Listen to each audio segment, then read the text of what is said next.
All right. Hey, It worked. yeah, maybe I should just do it that way from now on. Well, we can try your computer again maybe next time. I Yeah. don't know, but your phone seems to be doing well. So we should have more time this time so we can get through some of those other things. So Yes. I'll pause in a second and then I'll open this up and I'll just go straight into I'll say episode 10, part 8, because I think I'm gonna have to upload it as two. Yeah, And that's fine. and then I'll just and then we'll go from there and then we so it's like I'll just say that you shared our birth or your our your birth It's story. hard. Yeah. So excited. It feels like mine. It's like, yeah, like we're doing this together. That's right. Except for I'm not there and I didn't have any contractions, but I do know what that was like. Yes.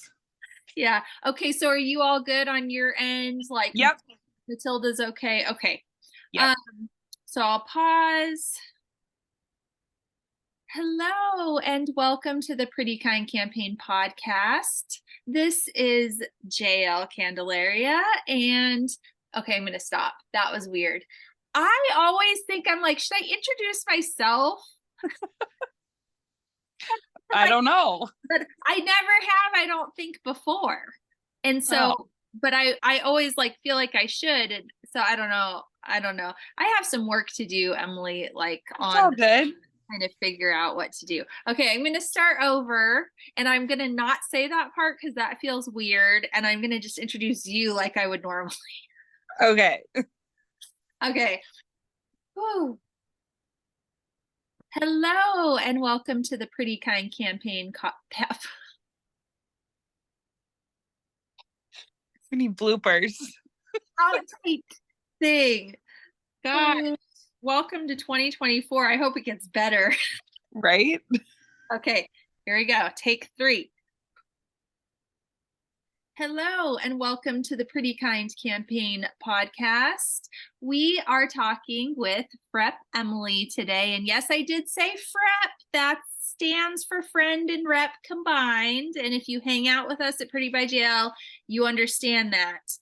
Anyway, Emily is with us today. This is episode 10, part 8 of a series we're doing on infertility and pregnancy loss. And she started sharing with us in the spring of 2023 her journey, and it started in a hard place, went got harder, and then it got better and better, like so good in fact that Matilda is at home, her brand new baby who came just before the new year. So we talked with Emily a little bit earlier today and she shared Matilda's birth story. Check out episode 9 part 7 to hear that, and we're basically just picking up where we left off. And so hello, Emily. Hey. Hi. So the things that I had mentioned, I think that you did share with us also about the insurance in the NICU. So I had 3 things. I wanted Yeah. to mention Matilda being a preemie. She was born about 6 weeks early. And then the insurance didn't want to cover 3 days in the NICU, but you got that sorted out. So anybody who kind of wants to hear about those things can listen to the previous episode, but we want to keep rolling. And one of the things that I mentioned were your embryos. And I Yeah. know that's kind of an ouchy topic right now. So what do you feel like sharing about that? Or can you explain to us what that topic even is? Yeah. So, um, when we went through IVF, so the process, in case you didn't listen to any previous episode, was um, stimulating the ovaries to make more eggs and then retrieving them, fertilizing them with Jeremiah, my husband's sperm, and then seeing what, if anything, would fertilize and mature. And so we have 5 embryos currently on ice at the clinic. I think that's where they are. I don't really know where they are, but they're somewhere. And so we basically paid for a package of 2 rounds of IVF. We only ended up needing one. But that included 1 year of storage of any embryos that there might be. So a lot of times with IVF, it's kind of the funnel, as they call it. People in the in the IVF world, like you might get like 20 eggs retrieved and only 10 might be mature, and only 6 may fertilize, and 4 may make it to day 5. And some people send them off for testing, which we didn't do, but then that like really brings it even, so that you could end up with like one embryo that's like normal. So there's not always something to freeze. So they're frozen. They're paid for through May 20 something. Um, and so we have a decision to make, and it's kind of it's $1,000, okay? Yeah, At that's least what I at was my going to ask. for 1 year of storage. And so that's not like chump change. And so when you've already spent 20 plus $1,000 on your beautiful baby Matilda, like another $1,000 is like, oh, it hurts. And it's like, yeah, we just like the timing just doesn't feel like right to me, which obviously we're very fortunate. Like our first transfer of 2 embryos, that we had one live birth out of that.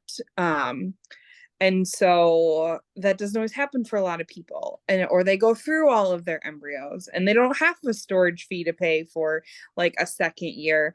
And so it's like you had a baby at the end of December, and now you have to decide by May what you're going to do with them. And so there's some options. And I did reach out to the clinic, I think it was last week, just because like it wasn't very clear to me. And I've been getting like mixed information in one of the Facebook groups that I'm in, through my clinic.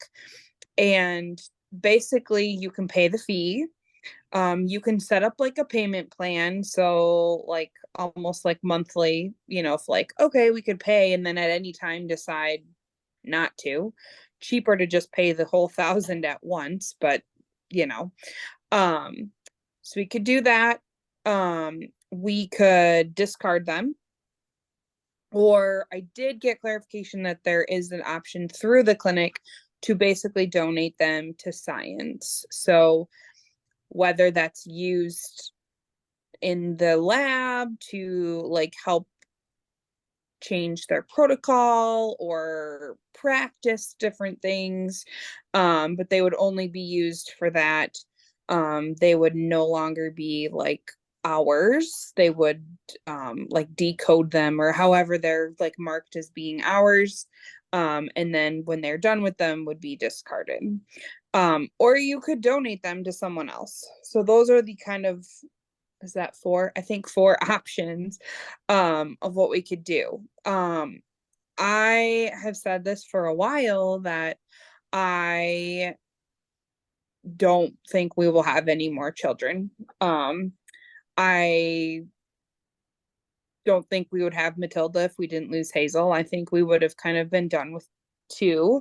Um, we never really decided on like 2 or 3. Like I'm one of 3, and so 3 was always like, oh, let's have 3. um no, yes, I know, I Jeremiah is like going like this to me behind me over there. He's always said 2, I always said 3, we always said we'd talk about it afterwards. Yeah. Going through this pregnancy, beside like outside of the fact that it was IVF, that just like added another level of like intensity to it.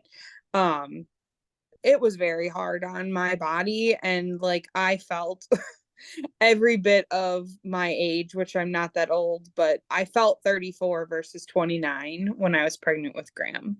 Right. Um, and if I wouldn't have had her early, I would have been begging my doctor like January 1st to be like, get this kid out of me, because I was so uncomfortable and like just not just like not a happy camper. Yeah. Even my dad, okay, like I love the man, but if we have like a man in our lives, like they don't usually pick up on things like this. And he said to me after Matilda was born, like Christmas, like how, yeah, Like, how like just uncomfortable that I looked, and I felt it. yeah. And I'm just so tired. So all that to say is like there will be no more Riedler children that are planned anyways. And so I don't really want to like use them, but I also don't really want to just like throw them away. Like The whole, and it's interesting, like, not if this is not the same thing by any means, but like I'm an organ donor on my driver's license, right?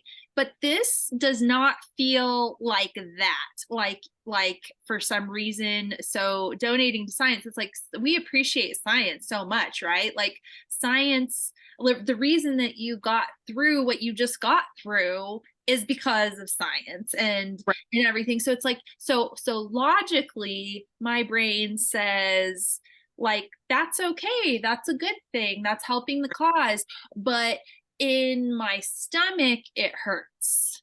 right, Yeah. right. And like these are our kids, these are our M babies as people call them. And that's, I don't have like this like attachment to these 5 embryos. Right. Um, even after we had transferred the 2, like I would have probably been sad if it wouldn't have worked, but I don't think I would have like it They're would have just like we had tried to get pregnant and didn't. right. But So you didn't name them. There are they these embryos aren't named. And I wonder if, I mean, some people maybe do. I don't know, just because there's all these, there's a whole spectrum of experience. yes, there definitely is. And no, they're not. Um, and it really wasn't until we knew that the transfer was successful that we had a baby, and then we had another baby, and there were 2 of them, and then there was one, and all of that, Which information. I want to Yeah. ask you something you touched on earlier when you were talking about you didn't have yours tested. There's a whole nother, like all these different phases you go through with it. You called it the funnel. And could vanishing baby, so baby B is Gabe, right? Because Yeah. A is Matilda. A is Matilda, Okay. yes. So and so Gabe's the vanishing baby. He was there for 3 weeks, right? Or how long? Well, yeah, about 3 to 4 weeks, somewhere between like 7.5 to 9.5 weeks. Okay. Somewhere we, but Does the is the testing like, because we talked before about how the vanishing babies, like when they're twins, he was in his right, own sac and everything, but like IVF patients, people that are going through infertility are very closely monitored. So you had talked about how like there could be more of that happens even in natural births, but it's just like we're not monitoring it so closely, so we're unaware that even happened. And you had talked about how sometimes afterwards there you can see a sign of it. You said your doctor wasn't there anyhow, but you guys had decided since it was so early you weren't going to, was it like look at the sac or the placenta or something? I sorry, I'm like all over yeah. the place, but I, I'm remembering what we talked about, but so you didn't check for that, right? Because it was so early. I don't think so. So they did end up sending my placenta off to pathology because um there was apparently a lot of blood in the placenta, and the doctor thinks I potentially had a placental abruption, which I know is not very good. It's very bad. And so I don't know. He doesn't know. He was kind of suspecting that. And so I haven't gotten any Okay, you information haven't heard. at this Like, point. okay, so now that makes you so if you did have a placenta abruption, is Yeah, that maybe what would have put you in labor? I think so. And then I'm jumping around. I'm going to come back to Gabe in a second Yeah, because I was like thinking about the vanishing baby and the test. But like, okay, I'll just say it since I'm thinking about that part right now. The testing of the embryos that you and Jeremiah did not do, is that could that have contributed? Would there have been some sort of test findings or result that maybe would have like Gabe that embryo maybe like declared it not, like it wasn't going to work, like because it ended up vanishing? right. Would they It have been could, able to tell? I don't know if they would have known like if it was would have vanished, but it may not have been like a normal embryo. Like It, could have had like chromosomal abnormalities or something. which could be why naturally he Yes. And, vanished. but Gotcha. like Okay. yeah. Okay. So yes. That's a I knew what you were getting at. It's yeah. okay. Woo, I've got work to do, Emily, on getting my words out Okay. in a string that makes sense. But okay, then my next thought was when you were talking about when you're giving us your birth story, and you and your mom were cleaning the carpets on the 27th, and you were like so tired and not feeling very well, and then you ended up throwing up. So I thought you were throwing up because you're going into labor. Did you have a stomach bug? Because you said I you're did. really okay. So I No didn't one else know. got sick. Okay. It was like it ended with me.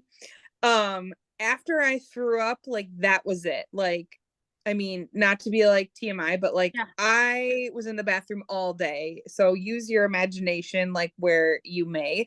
And then I only threw up the one time.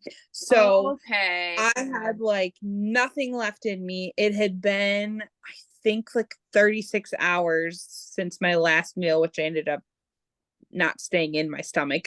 And so yeah, but no one else got sick. So I'm So convinced that I was like going into it labor, was but related to labor, yeah, or I wonder if it could have been related, which is still related to labor, but the placenta, if you had, is what's it called? I want to say abrupt abrupture.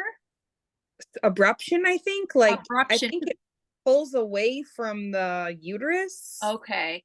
I think is what it is. Should Because have yeah, that would be interesting. I mean, it'll be interesting when pathology comes back, what you learn from that.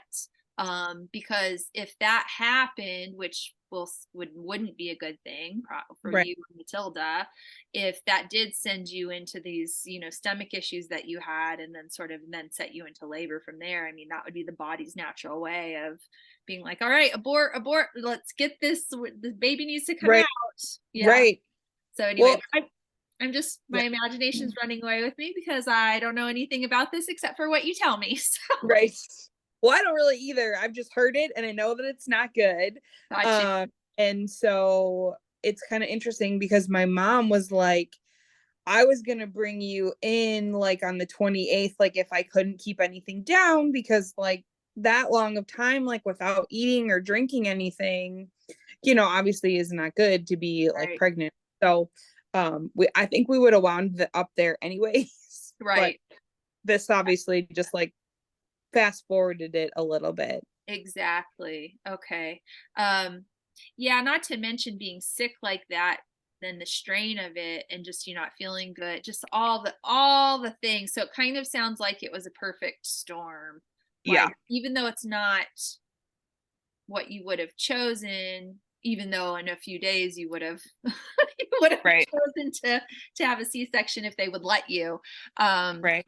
Yeah, it worked out. Think about like what if that didn't happen, and what if it was an abruption, and what if like I also had some bleeding like by the time I got to the hospital, so like I'm sure something would have clued me in that I needed to go be seen, but like what if it didn't? And like Yeah, I've had that thought like a lot since that point. that's a little bit like PTSD.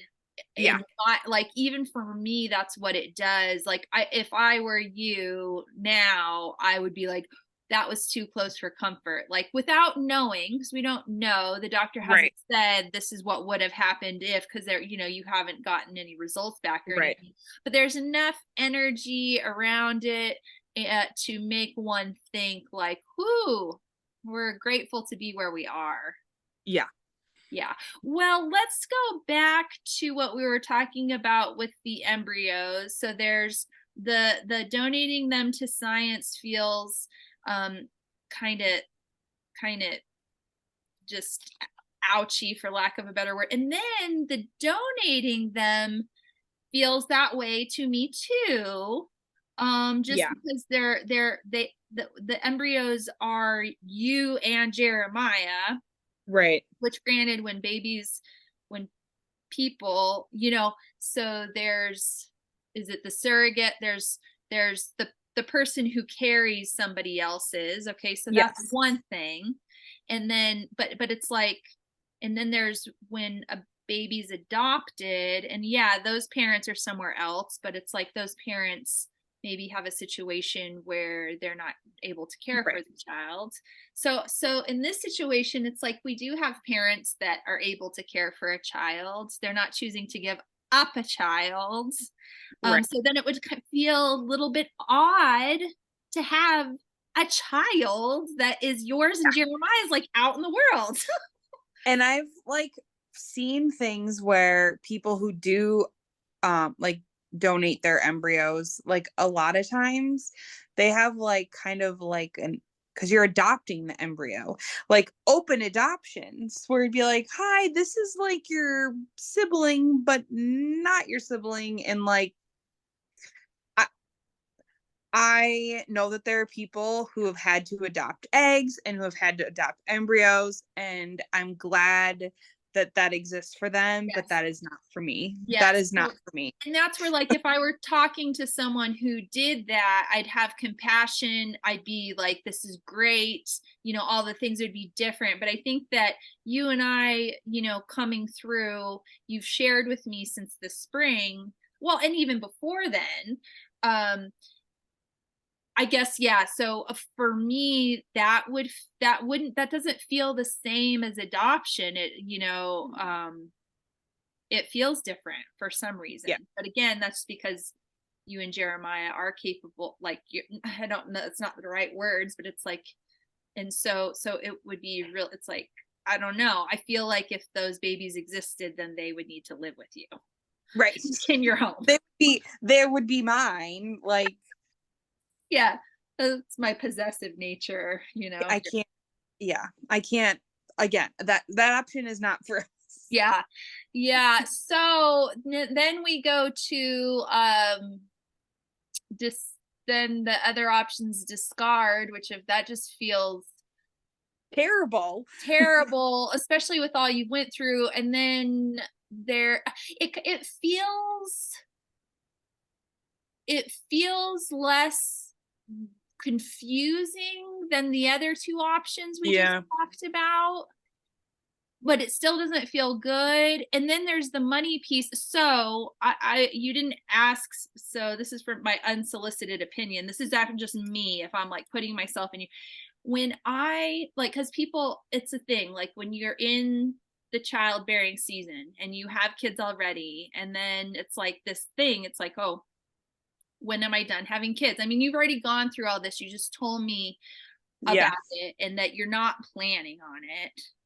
And so maybe that's ultimately like what you and Jeremiah use to decide. Like, if you know, you know. I guess as I listen to you and I know everything that you've been through and all the work you've done, and you've got these good, like, you could skip all of that in case for some reason you decided you wanted to carry, have another baby. That's the only, that little area right there is the only sort of shadowy gray spot. And so my brain goes to, when I knew I didn't want to have kids anymore, and people would ask me that were like kind of, their kids weren't as old and they were still kind of in that place. It's like, how did you know? And I was like, I knew when I knew, like, Right. there was no question. Like, it was like my husband got a vasectomy. It was like when I knew I didn't want kids anymore, I was like, one of us needs to do something Right. because I'm done now. Like, Right. I'm all done. And so I didn't. So even after I had True, which is my oldest, I pretty much knew I didn't want to have an only child, but like I could not imagine having another. Like, it took me a couple years to get there, right? Then Right. when I finally was like, okay, I guess like you forget how bad all of that was. It's like the human Yes. nature. And then we conceived Elle, like that was the next thing. And then I couldn't say that I wanted another one, but I couldn't say I was done either. So it was the same thing. It was like once we got far enough away from it and I forgot how bad it was, I thought, maybe I can entertain that third. Right. Which it's like, I know Jeremiah's over there like, no, not three, and you're over there like, yeah, I mean three, but like, so Yeah. but then when I had Evely, and I mean, I gave it a minute. I don't know how old she was when I knew that I knew, but I knew. I was like, I don't want another one. Like, that's Right. not a thing that I'm going to do. And so I knew. So I guess that's the only thing. Like, if I were in your position, I would want to know that. And if I knew that, then I can make the next choice. If I didn't know that, I'd probably spend $1,000 a year just Right. because of all you've been through. And it's painful. It's like a kick in the ribs, but it's also like a savings account. Right. So buy more bracelets, use my code, and then we can. Yeah, exactly. It's like go fund me for Emily's like on ice, embryos on ice until we know. Um, And I think about this, like, I'm 34 yeah, and a half. I like I wouldn't be in, like, it would be, I'd be 36, yeah, 37, having another kid. I can't do that. And like even now, I'm I'm mom and I'm career driven and I'm going to say a very important job. Um and it's really hard to not be there yeah, too. yeah, Not that I would let my job like dictate right. what my family style would, your family size would be, but it's really hard to like, I'm on maternity leave, but I'm still having to like check in and do things because I run an entire department. Yeah, So it's kind of hard to do that. And yeah, I would say we're like 1 year in, not even, of me running that department, and everyone underneath me is mostly brand new as well. So it's kind of hard for me to do that. But I just like, I can't be, excuse me, 36 and like doing this again. yeah. I also ended up, I literally a week before I had Matilda was diagnosed with gestational diabetes again. When initially I wasn't with her, and they had me redo the test because of how large she was. Like throughout my entire like pregnancy, basically was measuring on the like 90 plus percentiles. And so I redid it and ended up failing miserably. Um, so that adds more risk as well. not only like in pregnancy, but in my health, like long term. Yeah. Um, so that's like another like kind of factor for me of like not having any more, Right. um, kids that way. So what I'm mostly hearing from you that you're done. Which you said already. I guess that I just wanted to touch on how it's like if you really felt done. Yeah. It's like if you really felt done, then it's like time to decide, like you had said, by May, you decide Yeah. one of the other three options to the route to go with them, because I was your age when I had Evely, and I remember, and that was when I was done after that. Like there is something, like I think of the women who have babies like at 40 or 41, and it's like I'm 43, and no, I remember being 38 and thinking there is no way I could do this now. Like I could Right. not start Right. this what I already had in place. Like I could not be starting that. I started at 28, could not start it at 30. It's like, yes, people, this isn't anything toward anybody who can or does or anything. I'm just talking about in my experience how I felt. And so I'm hearing you loud and clear with all of those things. And so I feel for you with making that choice. It's like this is like the never ending journey of like difficult Yeah. choices. Right. It really is. Like, and these are not like things that they talk to you about like when you start it. I know these things. Again, I've followed people, throughout my infertility journey who went through IVF, and so I had an idea about it, just so I wasn't like blindsided if I needed to do it, which I did. But it's just like, why are there so many decisions? Like, even when we started IVF, we had consent, Jeremiah and myself, and like we had to decide like if we were no longer together, like what would we do with embryos? If one of us died, what would you do with the embryos? Like, I ultimately said, you can have yours, I can have mine, the end. Like, but like if I die, they're still yours. If you want to find a surrogate and have a baby, go for it, and vice versa. It's like they Wow. were our kids, but it's like it's a lot. So, I mean, I'm sure there's been a lot of like legal battles like over embryos and such. So you have to sign basically all of those when you start IVF to decide, but they don't ask you what to do with them at the end. But how Wow. long? This is like mind blowing. I have learned so much through you sharing your journey of just things, which is just shows you how much there is in life in this world. And we're so limited within our experience. Like even you are limited in your experience. There's something someone's going through that your mind would be blown, and it's just Right. that's wild. That's really big for me. So I appreciate you sharing all of this. We're on the countdown. We've got 6 minutes until this Zoom shuts me off, which someday I'm gonna just have to pay for Zoom. But um, what do you want to do next? Like, are you ready do you want to like schedule a podcast and come on with me and we talk about a new subject? Do you I do let's you close the chapter.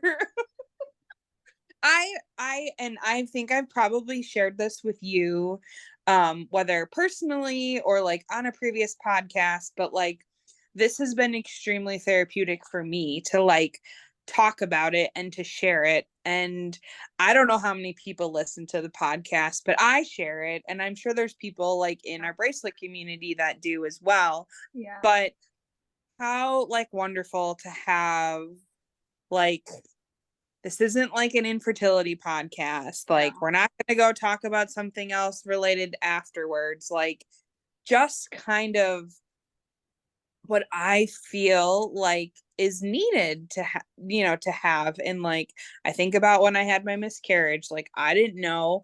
I went searching for a podcast about it and just stumbled upon it. And like, it was very organic conversation like we've been having, and I think it's helpful. So Right. I appreciate you wanting to learn about it and listen Yeah. to me. But yeah, I'm ready. And I think that once we decide what to do with the embryos, like I'm pretty sure I know what I'm going to do. I'm not sure if I'm even going to share that at Yep. any point what Yep. we do, because I everyone will have an opinion and I don't really Exactly. care. But um but I but I'm not donating them to someone. We've made that clear. Um Yeah. we've cleared that in the air. But I Gotcha. think like then it will for sure be final. Right. Um and so, but yeah, I'm ready to talk about something else. And Right. Perfect. I'm like, maybe you've got some ideas. I got a couple, but I don't know. It is scary though. Like, Yeah, it I don't is. know But things. I like it though. Like I trust you. I feel comfortable with you. Like it's nice to have somebody to talk to because I thought Yeah, sometimes I'm like, I just go on and talk about, I can just talk, do a podcast where it's just me. I mean, some people do that where it's not even a guest. Like that's a thing. right, But then it's like, well, but then that's just my own ideas. And it's right. like the whole point of what I'm trying to do is like, and even if and so maybe we can have guests or maybe we talk about things and then sometimes I have a guest and then we talk about like I don't know, but I kind of feel like there's got to be that, and that's what. Yeah, And so maybe it's organic in the sense that we have a few ideas at some point, we just pick a date and we get on and we start chatting and we yeah, throw some things out, and then maybe we can even, you know, publish that in our like bracelet community, like, okay, these are the topics that we were brainstormed. Like, what right, would you guys like us to talk about? Does anybody have anything they want to, anything they'd like to share? Even if, because a lot of people maybe don't want to come on the podcast, but maybe they want to send a quick email right. that says this or that or whatever. I don't know. Like it's just my brain going. Yeah, But yeah, yeah, so I feel like when we talked before, not this today, but probably episode 8, where you were kind of in that place where you're like, I'm done with IVF. Like I don't need to be a part of these groups anymore. Like I've and it's like, so that's cool. So I'm glad that this time that we've spent together has been super wonderful for me. Like I love getting to, kind of experience your experience with you and through you, that you've been willing to share that. And so and like what you just said is that there was value on both sides, and hopefully to, I mean, I'm sure somebody who's listened or who will listen, right? Like that's the thing we don't know about. If we don't show up and do our thing, like then we can't have any impact at all. But it's like, right. and we may never know, and that's okay, Yep. what the impact is. But okay, so cool. So why don't we just say we're going to try to, I'll email you, see what your Yep. days are like. It's probably once Jeremiah goes back to work, you got to get your showers figured out and like Timing. all Yeah. of that. Uh, and then, so maybe email me when you're kind of feeling like you want to put something on the calendar. And maybe we Okay. can try to do like 2 recordings a month or something. We start real slow, Yep. but something that's more consistent so we can start putting out content, Yeah. Yeah. I'm Okay. excited. Well, very good. Well, we've got 1 minute before Zoom's going to cut me off. So I'm going to just go ahead and tell you thank you. Thank you, Emily. I love you. Thank you. I love Jeremiah, Graham, Matilda, Hazel, Gabe. You feel like my family. I love your mom. Everyone loves her. I know. She's so Love her. She's sneaky. awesome. She's so sneaky about those spark. I think that I had already sent those bracelets when we talked on episode 8. And so it was so Oh, hard really? to talk to you. And like you mentioned her. And anyway, it's going to cut me off. Okay. Thank you, Emily. We will talk again soon. To everybody listening, stay pretty loving because that's what supports us. Prettybyjail.com. Use code EmilyR to save 10% on your order. Stay pretty loving and kind, and we will talk to you soon. All right. Bye. Bye. Okay. So I'm gonna say goodbye to you for real because it's probably gonna cut us off. Yeah, So tell Jeremiah thank you. I will. And I'll wait to hear from you. Okay, sounds good. Okay. Okay, Bye. bye.